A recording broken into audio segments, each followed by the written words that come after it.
Donc voilà, je vais vous faire bonjour à tous, un exposé un peu chiffré, un peu quantitatif, pour poser un peu les choses sur les stocks et les flux de carbone en forêt qui sont liés à l'activité forêt-bois en France. On parlera de l'état des lieux, on parlera aussi un petit peu des perspectives. Ouais, moi j'entends en fait. Bon, ok. Allez, j'y vais. Et puis on fera un petit zoom aussi sur les outils de monitoring pour suivre justement ces questions de biomasse en France qui sont disponibles et qui sont en projet de développement. Alors d'abord, ça a été dit ce matin, mais on va évaluer un peu ça de manière quantitative. La contribution du secteur forêt-bois à l'atténuation de l'effet de serre. On distingue en fait deux compartiments essentiels.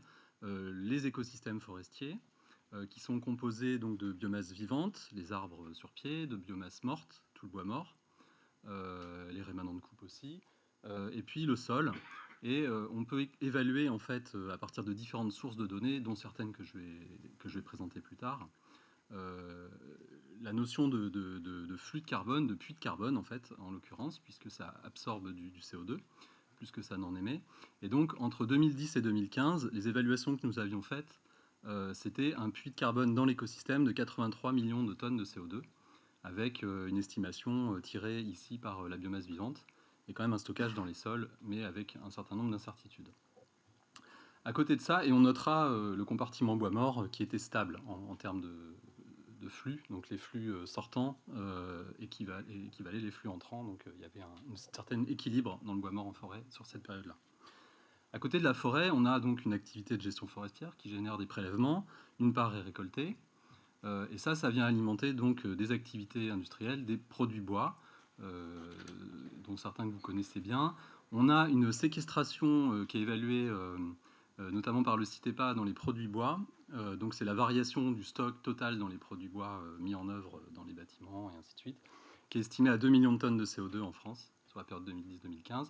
Et puis on a également un certain nombre d'usages de produits qui vont permettre d'éviter des émissions par rapport à d'autres matériaux concurrents. Donc c'est ce qu'on appelle des effets de substitution, des émissions évitées, qui sont comptabilisées à part, puisque c'est des émissions évitées et pas des puits en l'occurrence. Et donc là, en valeur absolue, on avait estimé à cette époque-là, en 2020, là, que c'était de l'ordre de 32 millions de tonnes de CO2, dont 12 millions de tonnes qui étaient évitées par les usages bois-énergie. Donc là, c'est les usages qui sont directement, les récoltes qui sont directement fléchées vers les usages énergétiques. Alors ces chiffres-là font l'objet de réflexions en ce moment et sont probablement un peu surestimés. Peut-être qu'il y aura des questions dessus, on verra.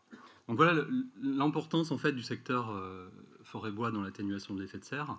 Si on prend la biomasse, enfin la partie écosystème forestier, c'était de l'ordre à l'époque de un peu plus de 10-13% des émissions brutes de CO2 qui étaient finalement atténuées. Et sur la période récente, sur le graphique de gauche là, je représente en fait l'évolution du puits tel qu'il est calculé par le CITEPA depuis les années 90 jusqu'à aujourd'hui. Et donc on s'aperçoit que le puits diminue, c'est-à-dire qu'il remonte en fait, donc on absorbe moins de CO2, le bilan net est moins favorable. Et aujourd'hui, on a un puits estimé à environ 25 millions de tonnes de CO2 sur la période actuelle. Alors en fait, c'est un puits qui est très fragilisé par les crises récentes. On voit aussi que c'est un puits qui est variable quand même au cours du temps. Il y a des tendances fluctuantes. Et alors ce puits de 25 millions de tonnes de CO2, qu'est-ce qu'il représente en fait dans la réalité ? Il faut le confronter, certes il est important, mais voyons par rapport au stock. Le stock aujourd'hui de la forêt française, c'est 2800 millions de tonnes de carbone qui sont dans les écosystèmes. Donc c'est pas tout à fait le même ordre de grandeur, ça fait l'équivalent de 10 milliards de tonnes de CO2, avec une grosse partie dans les sols, la litière, la moitié, et puis l'autre moitié dans la biomasse vivante. Ah, je croyais que c'était l'inverse en fait. D'accord, très bien, merci. Donc voilà, on a un stock important et on a un stock, en fait, ça c'est une information intéressante, on a un stock qui est en croissance en forêt, ça a été dit tout à l'heure. On a gagné au cours des 40 dernières années 50% de stock dans la biomasse. Donc c'est juste colossal, c'est l'équivalent en fait de tout le stock des forêts autrichiennes qu'on a gagné en France en 40 ans, pour vous représenter. Alors on s'aperçoit qu'il y a des dynamiques territoriales qui sont très variables, et c'est plutôt dans des forêts récentes, des nouvelles forêts comme la Bretagne, la région centre, le sud méditerranéen, où on a cet accroissement de stock. Donc le stock, un puits de 25 millions de tonnes de CO2, c'est moins qu'avant, sensiblement, par rapport à ma diapo précédente, mais c'est toujours un puits. C'est-à-dire qu'on est toujours en phase d'accroissement du stock sur pied. Et en l'occurrence, 25 millions de tonnes de CO2, ça représente à peu près 2% d'accroissement du stock sur une année. Donc il augmente là chaque année de 2% encore. Donc certes, il y a une attention à avoir, le puits se réduit, mais cependant, on reste un puits, un puits encore relativement important. Donc il faut regarder ça un petit peu de près, et on s'aperçoit déjà, vu la carte, qu'il y a des choses à régionaliser et des diagnostics à régionaliser. Alors comment on obtient ces informations-là? Avec différentes sources de données, dont l'inventaire forestier national, qui a été créé en 1958 en France, qui est un inventaire permanent des forêts françaises, qui visite en fait l'ensemble des forêts, qu'elles soient publiques ou privées. Et depuis 2005, on parcourt chaque année l'ensemble des forêts françaises, un échantillon des forêts françaises. Ça nous permet de détecter, de mesurer les stocks, mesurer les flux également, puisqu'on réinventorie des placettes qu'on a déjà vues 5 ans auparavant. Donc on voit les arbres qui ont disparu, par exemple, ou qui sont morts. Et puis ça nous permet de calculer des bilans carbone en convertissant en fait des arbres qu'on mesure en mètres cubes avec des coefficients, on peut convertir ça en carbone. Et donc facilement, en fait, on a un inventaire du carbone forestier. Comme on mesure les flux de bois, on peut estimer les récoltes, estimer la mortalité, et ainsi de suite. Donc ce qu'on s'aperçoit, c'est que ce puits important de la forêt française, hein, on était le premier puits européen, du temps où on était à 60 millions de tonnes, j'ai pas regardé récemment, mais on était de loin le premier puits européen. Il est tiré en fait par ce que tout le monde sait bien dans la salle, l'expansion de la forêt française. Au cours des 100 dernières années, on a gagné 70% de surface forestière. Et j'avais fait le petit calcul, c'est toutes les forêts de la Roumanie aussi, ce qu'on a gagné en fait. Donc c'est vraiment une tendance de fond et qu'on continue à observer dans nos données. On n'est pas encore en phase de stabilisation de la surface forestière. Donc le puits, il est tiré par ça. Et puis, il est tiré par un corollaire, c'est l'augmentation du stock de bois sur pied, qui s'ajoute en fait, puisqu'on est passé de l'ordre de 130 mètres cubes hectares à aujourd'hui presque 175 au cours des 40 dernières années, avec une transformation des peuplements, moins d'usage en taillis, moins de bois énergie en fait, un peu globalement, et des usages différents, le développement des usages bois d'œuvre, avec des arbres du coup plus gros, qui séquestrent plus longtemps, qui sont des peuplements plus capitalisés. Donc on a toute cette dynamique-là à l'œuvre. Mais alors, que se passe-t-il pour que notre puits diminue? Donc on a effectivement, quand on regarde les données dans le détail, des dynamiques naturelles qui se dégradent, et qui se dégradent toutes dans un sens qui fait que ça a un effet négatif sur le puits. On a un accroissement biologique au cours des dernières années, sur le graphique de gauche, qui a perdu 10% par rapport à son pic d'il y a quelques années. Et vous voyez, la courbe, elle a tendance à tendre vers le bas et de façon stable. On n'est pas sur une courbe erratique. Donc on a des effets là, clairement, qui sont liés à la sécheresse, à des arbres qui sont plus fragilisés. On a des choses comme ça. En parallèle, on observe une mortalité naturelle qui a augmenté de 50%, celle-ci, au cours des dernières années, à partir d'un niveau faible en valeur absolue, mais c'est quand même une augmentation forte, et la courbe ne se ralentit pas, bien au contraire. On a d'autres dispositifs qui nous montrent que la forêt est quand même en mauvais état de santé. Notamment, le petit graphique en bas, là, c'est les défoliations d'arbres, avec des défoliations importantes. C'est le département santé des forêts du ministère qui nous donne cette information-là. On a des défoliations croissantes sur toutes les essences et importantes. Donc on a vraiment une forêt qui commence à être en mauvais état de santé. Et en fait, on a une phase de transition, très clairement. Et ce qui interpelle là-dedans, c'est qu'en fait, ces inflexions, elles sont d'une ampleur inédite, je pense, depuis 1850. Alors, on n'a pas de données de cette époque-là, mais je pense que jusqu'à présent, on était toujours sur des dynamiques de croissance, ou alors on avait des à-coups, une tempête, une crise particulière. Là, on peut penser qu'on est sur quelque chose de fond, et donc sur une phase de transition. On l'observe sur la carte de droite, avec des dynamiques régionales qui commencent à être un peu fluctuantes. Et par exemple, sur les résineux, donc c'est les graphiques en violet, en Grand Est par exemple, on est déjà une source aujourd'hui, liée aux crises scolytes notamment. Par contre, dans d'autres régions, vous voyez, en Rhône-Alpes, c'est pas tout à fait le cas. Donc ça interpelle aussi sur... voilà, on n'a pas les mêmes essences, on n'a pas les mêmes dynamiques. Il faut en fait passer à des diagnostics et des approches régionalisées pour adapter les peuplements, pour les transformer, pour poser des diagnostics fiables régionaux.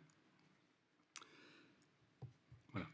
Alors, comment tout cela va-t-il évoluer dans le futur? Nous sommes questionnés par la puissance publique, et plus particulièrement en ce moment par les deux ministères, le ministère chargé de l'Agriculture, le ministère chargé de l'Environnement et l'ADEME, qui nous ont commandé à l'IGN et au FCBA une étude sur l'évolution des stocks de bois et des stocks et flux de carbone du secteur forestier, bois inclus, à l'horizon 2050. Donc ça, c'est pour éclairer la SNBC, la future SNBC, et aussi le PNFB, dont l'échéance arrive en 2026, hein, donc on va y arriver. Et donc on travaille en fait un exercice de modélisation à partir des données de l'inventaire forestier national que j'ai présenté, de modèles de croissance. On va simuler également la mortalité. On va évidemment tenir compte dans nos paramètres de croissance et de mortalité de l'effet du changement climatique, puisque je vous ai montré précédemment qu'il y avait une tendance quand même, quelque chose se passe sur la croissance et sur la mortalité, dont une part liée au changement climatique. Donc on introduit dans le modèle des effets de changement climatique. Je ne vais pas développer ça. On a également le plan de reboisement qui a été cité tout à l'heure par Sylvain Réalon, qui fait l'objet d'une scénarisation pour voir son impact sur l'évolution de la disponibilité en bois et du puits de carbone. Et puis on a une approche intégrée amont-aval, c'est-à-dire qu'on va simuler une offre de bois par les forêts en simulant la gestion forestière, et en même temps on va avoir une estimation de la demande en produits bois, et à la fin on va pouvoir confronter finalement les deux scénarios. On a pour chacun, pour l'offre et pour la demande, différents scénarios qu'on va pouvoir confronter. On va pouvoir mesurer d'éventuelles tensions sur des produits. On va également pouvoir évaluer la répartition entre les différents leviers, que sont la séquestration en forêt, le stockage dans les produits, des émissions évitées. Donc on va pouvoir éclairer en fait le décideur sur différents scénarios. Alors c'est un exercice qui n'est pas simple. Et donc on va modestement livrer des résultats de simulation avec des hypothèses qui seront décrites, qualifiées, et puis il y aura des débats, et d'ailleurs peut-être que certains d'entre vous y participent déjà dans le cadre de groupes de travail pilotés par les ministères. Ces résultats-là seront disponibles dans un outil qui s'appelle Cartophobe, qui est à destination des cellules biomasse, qui évalue notamment les plans d'approvisionnement d'ici la fin de l'année. Et puis ce qui ressort, qui est très important dans ces réflexions amont-aval, c'est qu'en fait on a un enjeu très fort de mieux connaître les flux de matière dans la filière. Ça c'est vraiment fondamental si on veut passer à des politiques opérationnelles et pour agir sur des leviers concrets, on a besoin de connaître les flux de bois.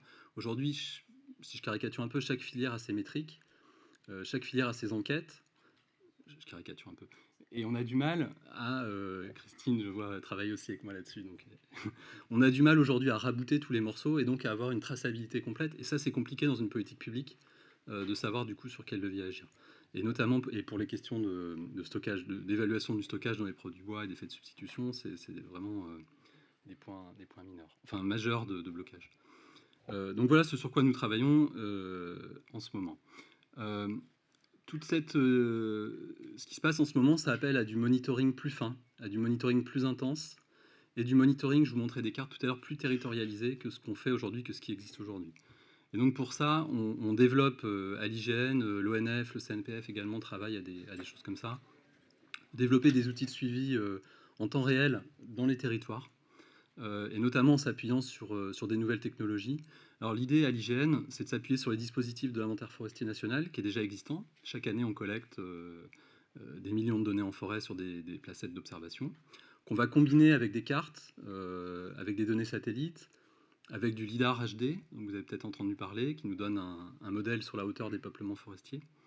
Différentes informations qu'on va combiner dans des modèles pour prédire en fait des attributs forestiers, dont la biomasse, à l'échelle de pixels sur le territoire qu'on va pouvoir cartographier en fait. On va pouvoir à partir de ces informations-là ajouter des cartes thématiques. Là j'ai mis un exemple de carte des scolites à droite en bas, pour essayer d'évaluer par exemple de manière plus fine le volume de bois scolité ou susceptible d'être scolité ou d'être vulnérable. Alors tout ça c'est encore un peu dans les labos mais ça sort. Ça sort assez vite en ce moment. Et donc sur l'image de gauche, c'est un prototype qu'on a développé sur la Sologne à l'IGN, qui nous permet d'évaluer par EPCI en fait différentes informations, dont là on a le stock de carbone, les volumes de bois de différentes essences. Ça, c'est des choses sur lesquelles l'IGN on travaille, avec une perspective de développement d'ici 5 ans, département par département, au gré de l'acquisition du programme LIDAR HD. Voilà, donc beaucoup d'attentes là-dessus. Et puis pour terminer, je voulais vous faire un focus sur la biomasse dans les haies bocagères. Ça a été évoqué tout à l'heure par Sylvain Réalon, je crois aussi. Effectivement, c'est un élément qu'on avait beaucoup ignoré, à tel point qu'il n'existait pas il y a encore 2 ans de base de données décrivant les haies bocagères en France.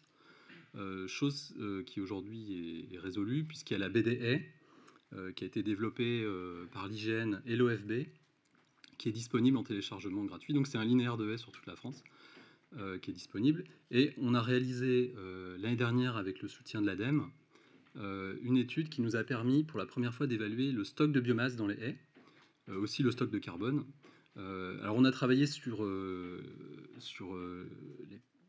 les 30 départements, les 30 départements les plus bocagés, et sur ces départements-là, qui représentent les 2 tiers des haies en France, on a estimé un volume de bois de 240 millions de mètres cubes. Et on était en fait assez surpris. C'est des chiffres auxquels on ne s'attendait pas. C'est assez important. Alors, ça donne un premier... Et on a des travaux pour... on démarre des travaux pour faire l'extension France entière métropole. Donc on aura d'ici la fin de l'année prochaine, d'ici un an à peu près, une estimation France entière. Après, l'objectif, ça va être d'actualiser ça. Et puis de simuler, de regarder les évolutions, parce qu'il y a quand même des arrachages et des choses comme ça, d'évaluer en fait l'impact à la fois des arrachages, de la gestion, de faire des scénarios, de tester différentes choses pour voir une gestion durable qui peut être faite des haies. Donc c'est le premier pas en fait vers un système de monitoring des haies qui nous semble important et qui est très demandé dans les zones évidemment qui apparaissent en vert sur la carte ici. Voilà, je vous remercie.